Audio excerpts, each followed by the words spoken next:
ونعوذ بالله من شرور أنفسنا ومن سيئات أعمالنا ومن يهده الله فلا مضل له ومن يضلل فلا هادي له وأشهد أن لا إله إلا الله وحده لا شريك له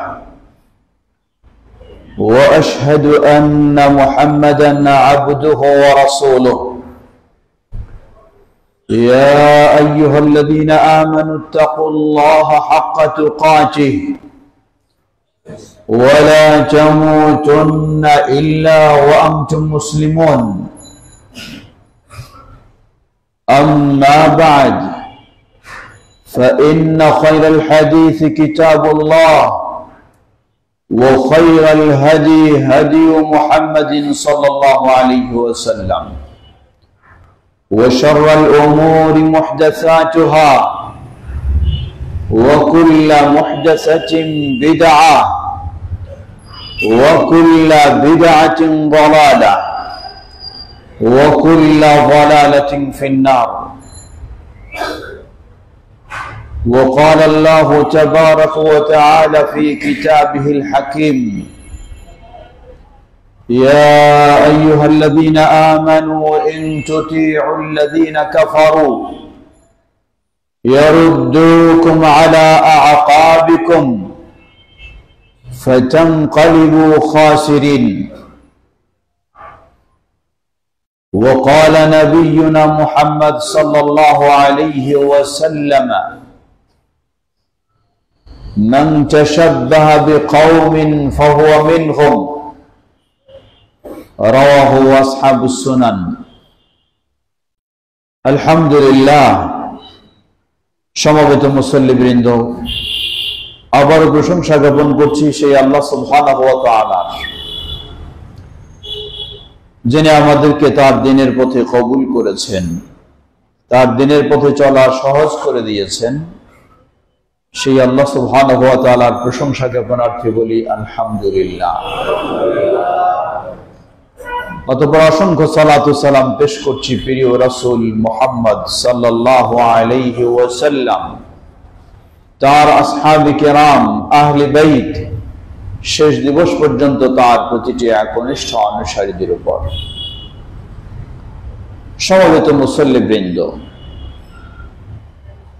মনে হচ্ছে মাত্র কয়েকদিন আগেই শুরু হলো 2024 সাল। খুব দ্রুত যেন হারিয়ে ফেললাম আমাদের জীবন থেকে একটি বছর। 2024 সাল এর শেষ মাথায় পৌঁছে গেছি। কয়েকদিনের মাঝে 2024 সাল শেষ করে আবার নতুন বছরে আমরা পদার্পণ করব ইনশাআল্লাহ। একটু ভেবে কি দেখেছি কিভাবে আমি একটি বছর অতিবাহিত করলাম?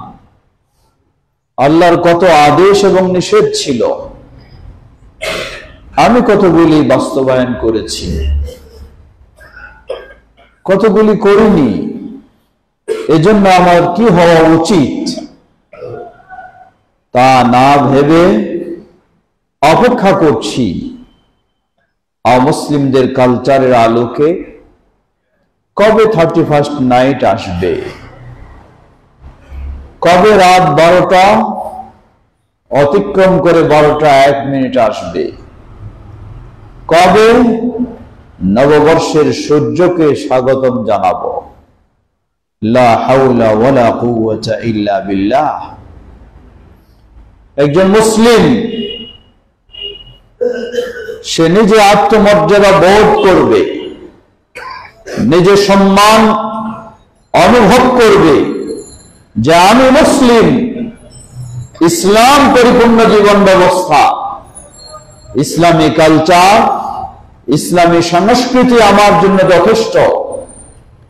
আমি অমুসলিমের কালচারের কাছে কখনো যেতে পারি না। অমুসলিমের ঈদ কখনো আমি উদযাপন করতে পারি না। অমুসলিমের ঈদ এর শুভেচ্ছা কখনো আমি বিনিময় করতে পারি না।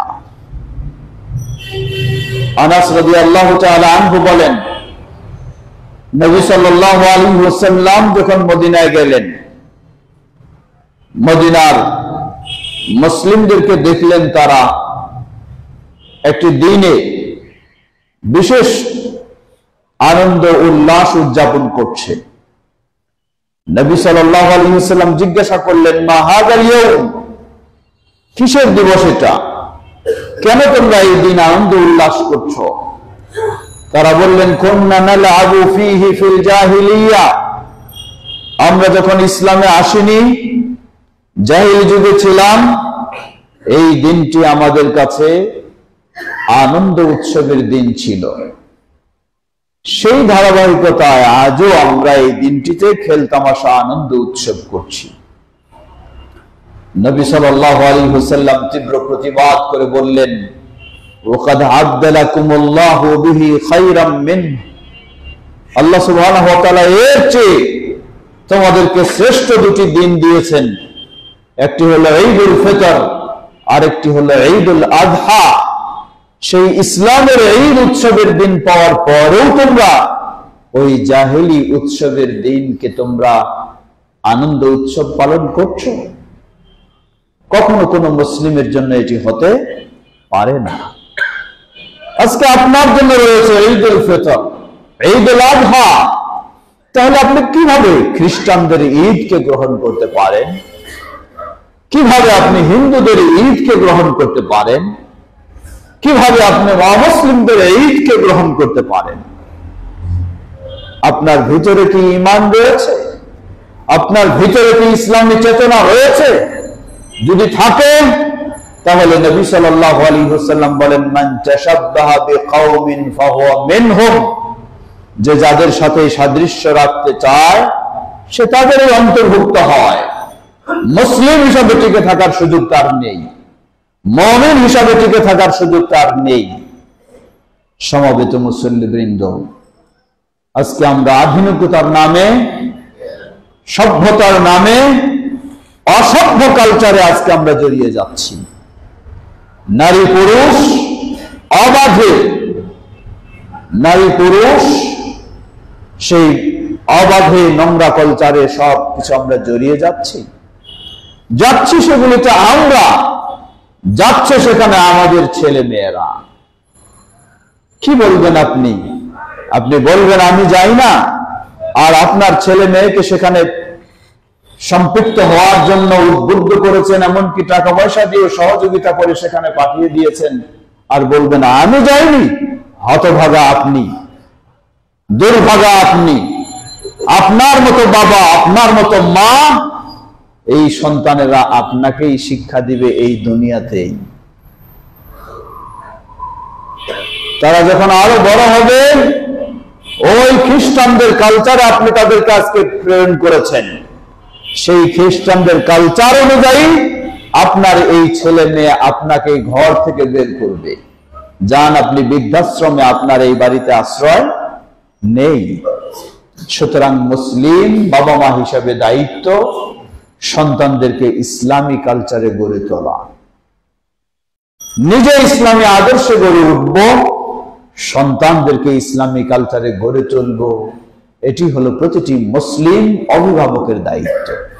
আজকে সত্যি যদি আমরা সেই দায়িত্বে সচেতন হতাম, তাহলে এই 31st নাইটকে কেন্দ্র করে অলিতে গলিতে আতশবাজি আর গান বাজনা আর এই অশ্লীলতার মেলা, সেগুলির আয়োজন কখনো সুযোগও হতো না, আমরাও কখনো এগুলিকে সুযোগ দিতাম না।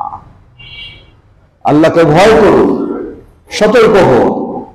2024 সাল আপনি শেষ করতে যাচ্ছেন। কতজন আপনার সাথে ছিল? আপনার চেয়ে আরো সুস্থ, আপনার চেয়ে আরো শক্তিশালী, আপনার চেয়ে আরো কম বয়সের মানুষ, কিন্তু 2024 শেষ না হতে তাদের হয়তো বিদায় ঘটে গেছে। আল্লাহ সুবহানাহু ওয়া তাআলা আপনাকে এখনো রেখেছেন। সুতরাং আল্লাহর কৃতজ্ঞতা প্রকাশ করুন। এসব অশ্লীলতা, এসব ইসলাম বিধ্বংসী বিরোধী কর্মকাণ্ড বর্জন করে আল্লাহর পথে ফিরে আসার চেষ্টা করুন। নিজে নয়, শুধু নিজের পরিবার, সেই নিজের কলিজার টুকরা সন্তান, নিজেরাও জান্নাতের পথে চলবো, তাদেরকেও জান্নাতের পথে চালাবো, নিজেরাও জাহান্নাম থেকে বেঁচে থাকবো, তাদেরকেও জাহান্নাম থেকে বিরত রাখবো। আল্লাহ আমাদের সকলকে সে তৌফিক দান করুন। ওয়া আখিরু দাওয়ানা আলহামদুলিল্লাহি রাব্বিল আলামিন ওয়া সাল্লাল্লাহু তাআলা নবিনা মুহাম্মদ ওয়া আলা আলিহি ওয়াসাল্লাম।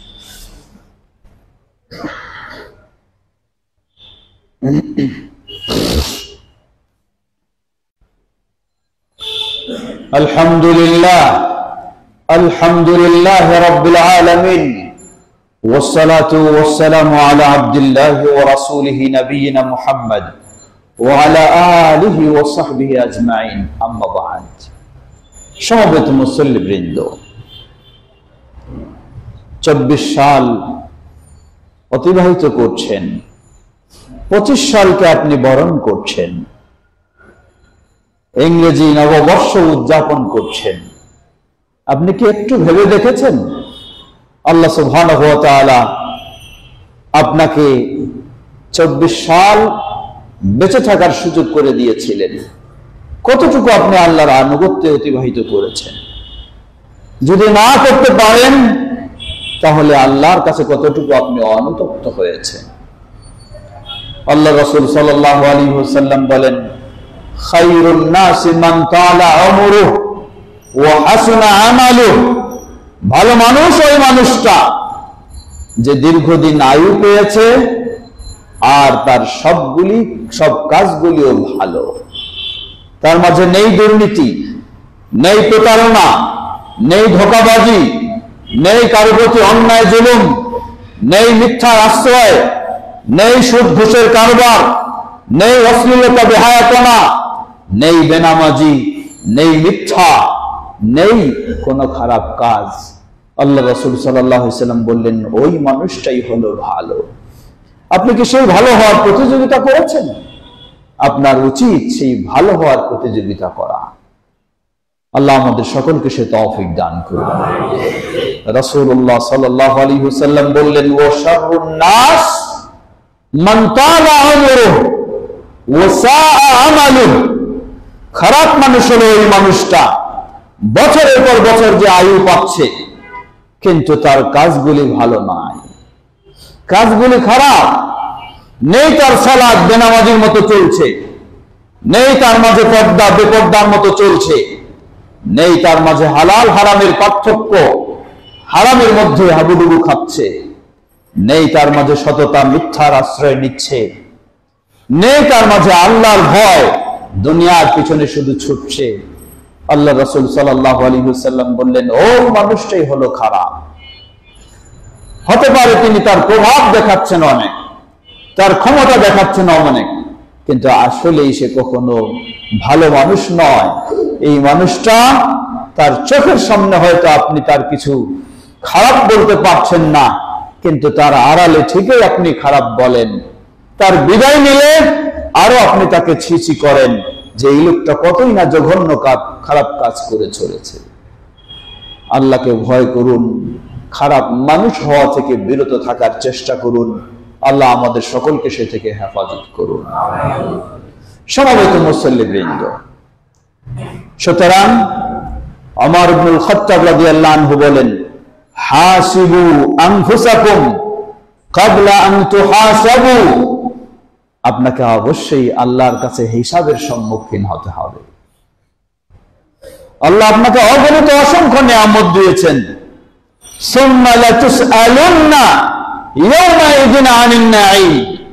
আল্লাহ সুবহানাহু ওয়া তাআলার কাছে আল্লাহর এই নিয়ামত এর হিসাব আপনাকে দিতেই হবে। হেলায় খেলায় কাটানোর সুযোগ নেই। এজন্য আমিরুল মুমিনিন ওমর ইবনুল খাত্তাব রাদিয়াল্লাহু আনহু বলেন, হাসিবু আনফুসাকুম ক্বাবলা আন তুহাসাবু। আল্লাহর কাছে হিসাবের সম্মুখীন হওয়ার আগেই নিজে নিজের একটু হিসাব করে দেখো, নিজে নিজের একটু যোগ বিয়োগ করে দেখো, নিজের ভালো কাজ কতটুকু একটু দেখো, মন্দ কাজ কতটুকু একটু দেখো। সুতরাং 2024 সাল শেষ করে ফেলছি, কতটুকু আমি ভালো কাজ করলাম? নিয়মিত কি আমি সালাত আদায় করেছি? সম্পদ থাকলে কি আমি যাকাত দিয়েছি? আমি কি সত্যের পথে চলেছি? আমি কি আল্লাহর সন্তুষ্টির পথে অবিচল ছিলাম? যদি থাকতে পারি আমার জন্য সুসংবাদ, আর যদি না পারি দ্রুত উচিত আল্লাহ সুবহানাহু ওয়া তাআলার কাছে অনুতপ্ত হওয়া, তওবা করা, এবং সামনে 2025 যেন আল্লাহ সুবহানাহু ওয়া তাআলার সন্তুষ্টির পথে চলতে পারি সেই পরিকল্পনা নেওয়া।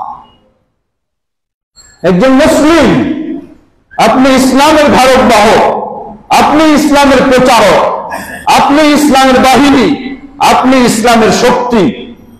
সুতরাং 2025কে কেন্দ্র করে আপনার পরিকল্পনা কি? কিন্তু আফসোসের সাথে বলতে হয়, আজকে ইসলাম বিদ্বেষী মহল, ইসলাম বিরোধী, দেশীয় বলুন আর আন্তর্জাতিক বলুন, সালের পর সাল তাদের নতুন কর্মসূচি, নতুন চ্যালেঞ্জ, কিভাবে বাংলার প্রতিটি যুবককে তারা বেঈমান বানাবে, কিভাবে বাংলার প্রতিটি নারীকে তারা বেপরদায় নিয়ে যাবে, কিভাবে বাংলার প্রতিটি বুদ্ধিজীবীকে নাস্তিক পর্যায়ে নিয়ে যাবে, তাদের তো সব কর্মসূচি। আজকে আপনি মুসলিম হয়ে আপনার উচিত ছিল ইসলামের কর্মসূচি নতুন ভাবে নেবেন। কিভাবে বাংলার প্রতিটি মানুষকে মুসলিম বানানো যাবে, কিভাবে বাংলার নতুন প্রজন্মকে ইসলামের আলোকে আদর্শ সন্তান হিসেবে গড়ে তোলা যাবে, সেই কর্মসূচি না নিয়ে বরং সেই অমুসলিমদের ইসলাম বিরোধী কর্মসূচি কিভাবে বাস্তবায়ন হবে, আমি মুসলিম হয়েও সেই কাজেই আমি আঞ্জাম দিচ্ছি। লা হাওলা ওয়ালা কুওয়াতা ইল্লা বিল্লাহ।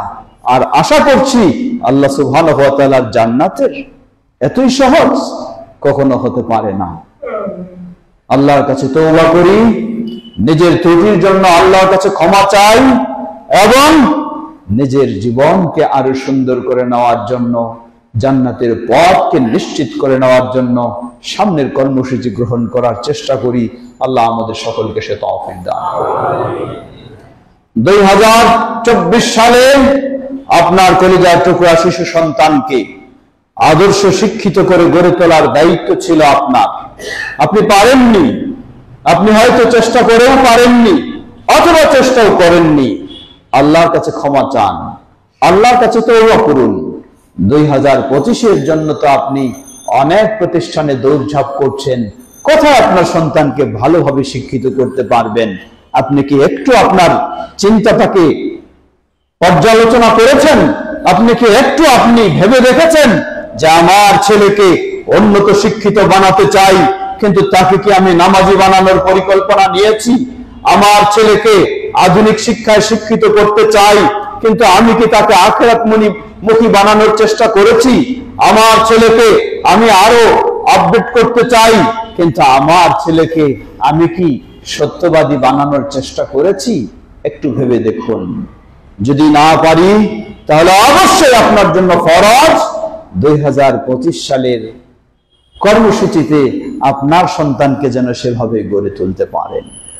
অনেক ক্ষেত্রে আমি স্মরণ করে দিয়ে থাকি, আজও স্মরণ করে দিচ্ছি, আপনার সন্তান তাকে আধুনিক উন্নত শিক্ষায় শিক্ষিত করতে চাচ্ছেন, হয়তোবা ভালো প্রতিষ্ঠান পাননি, অথবা ভালো প্রতিষ্ঠান পেয়েছেন, কিন্তু সেই প্রতিষ্ঠানে সে হয়তো বাংলা ভাষা ভালো শিখেছে কিন্তু ইংরেজি ভালো শিখে নাই, অথবা ইংরেজি ভালো শিখেছে কিন্তু গণিত ভালো শিখে নাই, অথবা গণিত ভালো শিখেছে কিন্তু সায়েন্স ভালো শিখে নাই।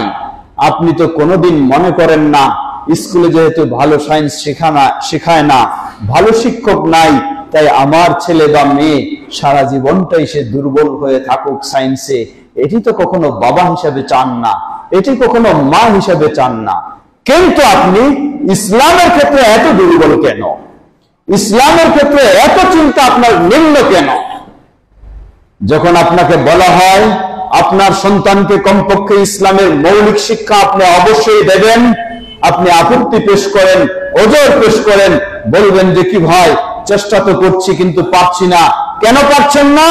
বলছেন যে ভালো তো প্রতিষ্ঠান নাই, স্কুলে তো ইসলামী শিক্ষার কোনো ব্যবস্থা নাই, তাই আমি আমার ছেলে মেয়েকে কিছুই শিখাতে পারলাম না। আপনি কি একটু নিজের অবস্থাটা চিন্তা করেছেন? স্কুলে ইংরেজির ভালো শিক্ষক না থাকলে ব্যক্তিগত ভালো ইংরেজির শিক্ষক দিয়ে আপনি ইংরেজিতে সবল করার চেষ্টা করেন। স্কুলে সায়েন্সের ভালো টিচার না থাকলে ব্যক্তিগত টিচার দিয়ে সায়েন্সে সবল করার চেষ্টা করেন। স্কুলে গণিতের টিচার ভালো না থাকলে ব্যক্তিগত প্রাইভেট গণিতের টিচার দিয়ে তাকে সবল করার চেষ্টা করেন। তাহলে আপনি মুসলিম বাবা হিসাবে কেন আপনি করবেন না? স্কুলে তার ইসলামের শিক্ষার টিচার না থাকলে ব্যক্তিগত টিচার দিয়ে তাকে আপনি ইসলামের শিক্ষা দিবেন না কেন? নিশ্চয়ই আপনি আপনার সন্তানের প্রতি অবিচার করেছেন, আপনার সন্তানের প্রতি বেইনসাফ করেছেন।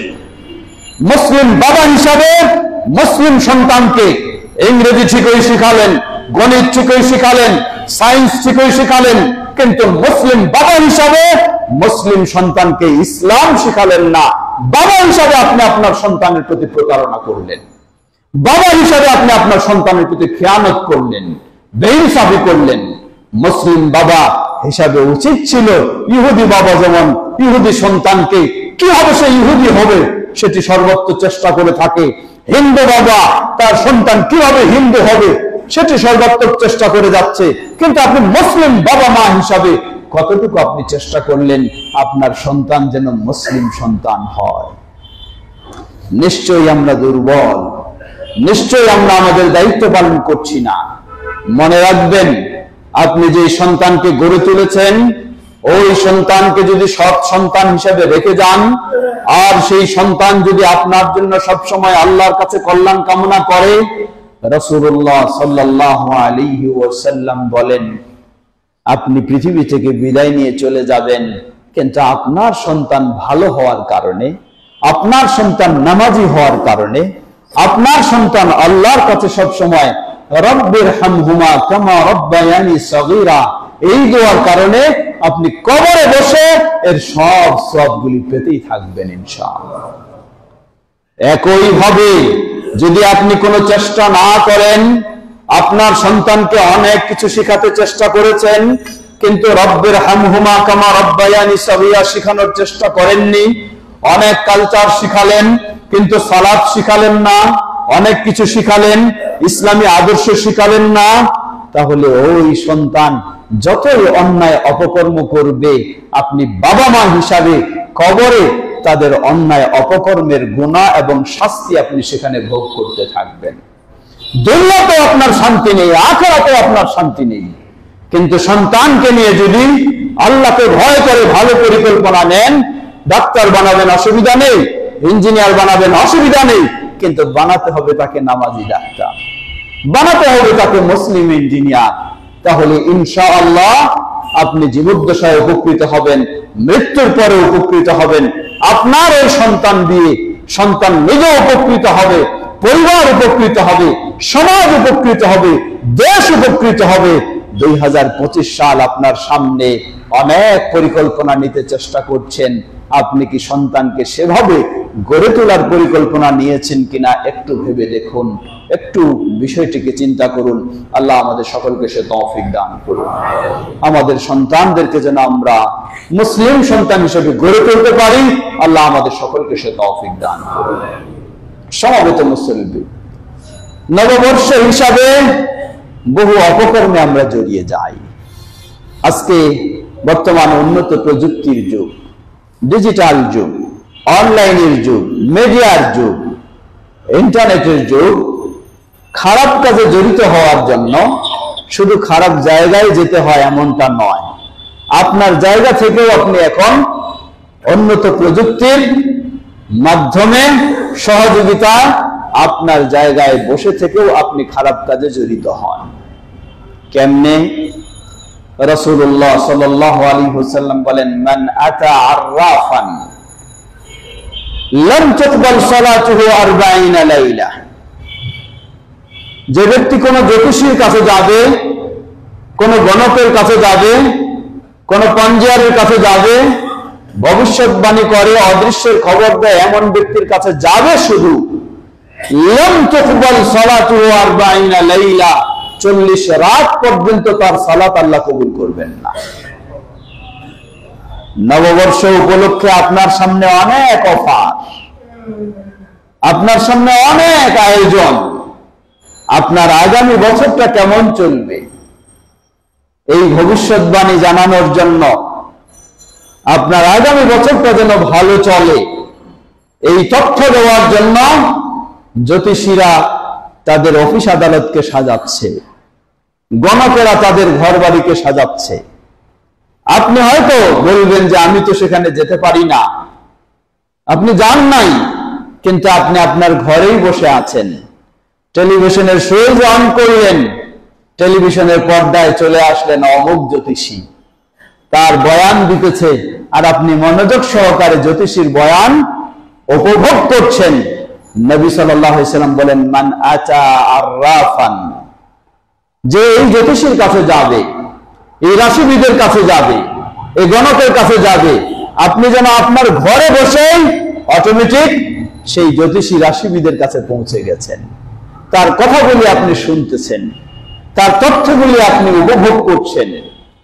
আল্লাহ রাসূল সাল্লাল্লাহু আলাইহি সাল্লাম বললেন, লাম তুকবাল সালাতুহু 40 লাইলা, এই অপরাধের কারণে, একবারের কারণে আপনার 40 রাতের সালাত আল্লাহ কবুল করবেন না। সুতরাং সতর্ক হন। হয়তো বলবেন আমার ঘরে টেলিভিশন রাখিনি, অসুবিধা নেই, আপনার হাতেও টেলিভিশনের চেয়ে আরো বড় কিছু রয়েছে, ফেসবুক, অনলাইনে আপনি এখানেও জ্যোতিষীর তথ্যগুলি উপভোগ করছেন বা এই সব বিষয়গুলি দেখছেন, একই হুকুম। রাসূলুল্লাহ সাল্লাল্লাহু আলাইহি ওয়াসাল্লাম বলেন, মান আতা আররাফান ফাসাআলাহু ওয়া সাদ্দাকা বিমা ইয়াকুল ফাকাদ কাফারা বিমা উনজিলা আলা মুহাম্মাদিন সাল্লাল্লাহু আলাইহি ওয়াসাল্লাম, যে কোনো জ্যোতিষী, গণক ভবিষ্যতের খবর দেয়, অদৃশ্যের খবর দেয়, এমন ব্যক্তির কাছে যাবে, অতঃপর জিজ্ঞাসা করবে, জিজ্ঞাসার জবাবটাকে সত্য বলে বিশ্বাস করবে, ফাকাদ কাফারা বিমা উনজিলা আলা মুহাম্মাদিন সাল্লাল্লাহু আলাইহি ওয়াসাল্লাম, সে যেন মুহাম্মদ সাল্লাল্লাহু আলাইহি ওয়াসাল্লামের উপর যা নাজিল হয়েছে সবকিছুর প্রতি কাফের হয়ে যায়। নাউযুবিল্লাহ। এই প্রসঙ্গগুলি এই নববর্ষ কেন্দ্রিক এসে থাকে। নববর্ষকে কেন্দ্র করে নতুন ম্যাগাজিন বের হয়েছে। নববর্ষের প্রথম দিনে বিভিন্ন পত্রিকাগুলি দেখবেন একটি বড় কলাম দিয়েছে, আপনার ভাগ্যকে যাচাই করে নিন, আগামী বছরের দিনগুলিকে আপনি একটু বেছে নিন, কিভাবে আপনি কল্যাণকামী হবেন, কিভাবে আপনি সৌভাগ্যবান হবেন, সবকিছু আপনার সামনে বয়ান দিয়েছে। আপনি ঘরে বসেই সেই পত্রিকা পড়ে উপভোগ করছেন যেন সেই জ্যোতিষীর তথ্যগুলি, রাশিবিদের তথ্যগুলি। অত্যন্ত সতর্ক হন, আপনি অপরাধে জড়িয়ে গেছেন প্রিয় ভাইয়েরা আমার। সুতরাং আল্লাহকে ভয় করি, নববর্ষ কেন্দ্রিক হোক আর যেই কেন্দ্রিকই হোক, ইসলাম গর্হিত নিষিদ্ধ বিষয়গুলি থেকে যেন আমরা সবসময় বেঁচে থাকতে পারি। আল্লাহ আমাদের সকলকে সে তৌফিক দান করুন। সমবেত মুসল্লিবৃন্দ, 2025 সালে আপনারও একটি কর্মসূচি আপনি নিয়ে নিন। আল্লাহ রাসূল সাল্লাল্লাহু আলাইহি ওয়াসাল্লাম বলেন, মান সালাকা তারিকা ইয়ালতামিসু ফীহি ইলমা সাহালাল্লাহু লাহু তারিকান ইলাল জান্নাহ, রাওয়াহু মুসলিম। যে ব্যক্তি এমন পথ অবলম্বন করবে যেই পথে সে কোরআন সুন্নাহর জ্ঞান অর্জন করবে, তাহলে আল্লাহ সুবহানাহু ওয়া তাআলা তার জন্য জান্নাতের পথকে সহজ করে দেবেন। সুবহানাল্লাহ। আমরা এই হাদিসকে অনেক সময় মনে করি মাদ্রাসাতুল হাদিস বা এই জাতীয় মাদ্রাসায় ছাত্ররা পড়ালেখা করবে, এটাই হলো শুধু জান্নাতের পথকে সহজ করে নেওয়ার মাধ্যম, এছাড়া আর নাই। সুতরাং আমার বয়স এখন 50 বছর বা 60-70 বছর, বা আমি একজন ব্যস্ত মানুষ, আমার অফিস রয়েছে, ব্যবসা রয়েছে, সময় নেই, সংসার রয়েছে, আমি তো ওই জান্নাতের পথকে সহজ করে নিতে পারবো না। আমি মনে করি এই চিন্তাটি সম্পূর্ণ ভুল। আপনার মতো ব্যক্তিও জান্নাতের পথকে সহজ করে নেওয়ার এই পথ অবলম্বন করতে পারবে। তা কিভাবে? আল্লাহ সুবহানাহু ওয়া তাআলা আপনাকে দিন-রাত 24 ঘন্টা সময় দিয়েছেন। সেই 24 ঘন্টা সময় পেয়ে সুস্থ থেকে আপনি আপনার ব্যবসা বাণিজ্য চালাচ্ছেন, আপনার অফিস চালাচ্ছেন, আপনার সংসার চালাচ্ছেন, খাওয়া দাওয়া করছেন, বিশ্রাম নিচ্ছেন, এভাবেই আপনি 24 ঘন্টা অতিবাহিত করেন। যে আল্লাহ সুবহানাহু ওয়া তাআলা আপনাকে 24 ঘন্টা দিয়েছেন, ওই আল্লাহকে জানার জন্য, ওই আল্লাহর দ্বীন জানার জন্য এই 24 ঘন্টার মধ্যে কতটুকু সময় আপনি বাজেট করেছেন? আপনার পক্ষে কি অসম্ভব 24 ঘন্টার মধ্যে 1 ঘন্টা হলেও আপনি আল্লাহর জন্য বাজেট করবেন? কখনোই অসম্ভব নয়। আল্লাহ সুবহানাহু ওয়া তাআলা সুস্থ রেখেছেন, তাই আপনি দুনিয়ায় চলে বেড়াচ্ছেন। আপনার দোকানে যান, আপনার ব্যবসায় যান, আল্লাহ রাব্বুল আলামিন আপনার মতো কত সম্পদশালী, কত কম বয়সে সুস্থ মানুষকে তো বিছানায় ফেলে রেখেছেন। 24টা ঘন্টায় তার বিছানায় কেটে যায়, 1টা ঘন্টাও তার দোকানে দেওয়ার মতো সুযোগ নেই, 1টা ঘন্টাও তার অফিসে দেওয়ার মতো সুযোগ নেই, 1টা ঘন্টাও তার বাইরে ঘোরার মতো সুযোগ নেই। আল্লাহ রাব্বুল আলামিন তো আপনাকে আমাকেও সেরকম করে দিতে পারেন। সুতরাং আল্লাহকে ভয় করুন, আল্লাহর জন্য কিছু সময় বের করার চেষ্টা করুন। দ্বিতীয় প্রশ্ন আপনি করবেন, আমি তো ব্যস্ত মানুষ, আমার পক্ষে তো মাদ্রাসায় গিয়ে অথবা আলেম ওলামাদের ক্লাসে গিয়ে সেই দিন শিখার মতো সুযোগ নেই। জবাব, উন্নত প্রযুক্তির যুগে যেমন খারাপটারও সহজ তেমন ভালোটারও সহজ হয়েছে। আপনাকে দূরে যেতে হবে না, আপনি আপনার দোকানে বসে আছেন, দোকানে বেচা বিক্রি নেই, কাস্টমার নেই। আপনি নিশ্চয়ই খেয়াল করুন, আপনার দোকানে হয় টেলিভিশনের একটা স্ক্রিন লাগিয়ে রেখেছেন, ওই বিশ্বকাপ হচ্ছে, ক্রিকেট হচ্ছে, ঘন্টার পর ঘন্টা ওই দোকানে বসে আপনি ওই খেলা দেখতেছেন। যদি টেলিভিশনের স্ক্রিন নাও থাকে, আপনার মোবাইলটাও সেখানে সামনে দিয়ে ঘন্টার পর ঘন্টা আপনি খেলা দেখার পিছনে সময় দিতে পারেন। আর আপনাকে যদি বলা হয় আল্লাহর দিন শিখুন, আপনি 1 ঘন্টা সময় দিন, তখন আপনি বলবেন আপনার সময় নাই। আল্লাহকে ভয় করুন। আপনার দোকানে হতে পারে, আপনার অফিসে হতে পারে, আপনার বাসায় হতে পারে, প্রতিদিনের জন্য বেশি নয়, মাত্র 1টি ঘন্টা আপনি বাজেট করুন। এই ঘন্টা আমি কারো কাছে যাওয়ার আমার সুযোগ নেই, কিন্তু ঘরে বসে নির্ভরযোগ্য যারা কোরআন সুন্নাহর আলোকে বক্তব্য দিয়ে থাকেন, ইসলামী বিষয়গুলি বর্ণনা করে থাকেন, সেই নির্ভরযোগ্য শর্ত হলো যারে তারে শুনবেন না।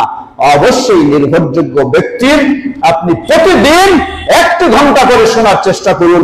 দেখবেন আপনি 30 দিন পর নিজে একটু পর্যালোচনা করবেন যে আলহামদুলিল্লাহ ইসলাম সম্পর্কে আপনার অনেক জানার সুযোগ হয়েছে। এভাবে যদি মাসের পর মাস চলতে থাকে, 25 সালকে এভাবে আপনি টার্গেট করুন, সামনে আমাকে আসে আপনি জানাবেন যে আলহামদুলিল্লাহ আপনি ইসলামের মৌলিক বিষয়গুলি নিখুঁতভাবে অনেকটা জানার সুযোগ পেয়েছেন ইনশাআল্লাহ।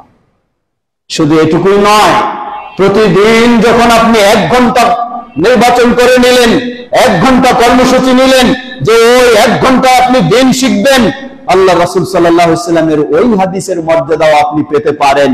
যে ব্যক্তি, আল্লাহ রাসূল সাল্লাল্লাহু আলাইহি ওয়াসাল্লাম বললেন যে এমন পথ অবলম্বন করলো যেখানে দিন শিখবে, আল্লাহ তার জন্য জান্নাতের পথকে সহজ করে দেন। আপনি প্রতিদিন 1 ঘন্টা করে বেছে নিয়েছেন আল্লাহর দিন শেখার জন্য। এই পথ অবলম্বনের কারণে আল্লাহ আপনার জন্য জান্নাতের পথকেও সহজ করে দেবেন ইনশাআল্লাহ। আল্লাহ আমাদের সকলকে সেই পথেই চলার তৌফিক দান করুন। আল্লাহ আমাদের জন্য বিষয়গুলিকে সহজ করে দিন। প্রিয় ভাইরা আমার, খুতবার সময় শেষের দিকে স্মরণ করে দিতে চাই, এই বিষয়গুলি অবশ্যই মনে রাখবো, যারে তারে বক্তব্য শুনে আবার বিভ্রান্তিতে যাব না। যেমন ঘরে বসে আপনি ভালো বক্তব্যও পান, তেমন ঘরে বসেও ওই মাজারের কাহিনী শোনা, সেই মাজারে আপনি কোনোদিন যাবেন না, কিন্তু আপনার ঘরে বসেও ওই কাহিনী আবার শুনতে পারেন। সেগুলি থেকে অবশ্যই আপনি সচেতন সতর্ক থাকবেন। মজা লাগলেও শোনা যাবে না, শুনতে ভালো লাগলেও শোনা যাবে না, সেটিকে অবশ্যই বর্জন করতে হবে।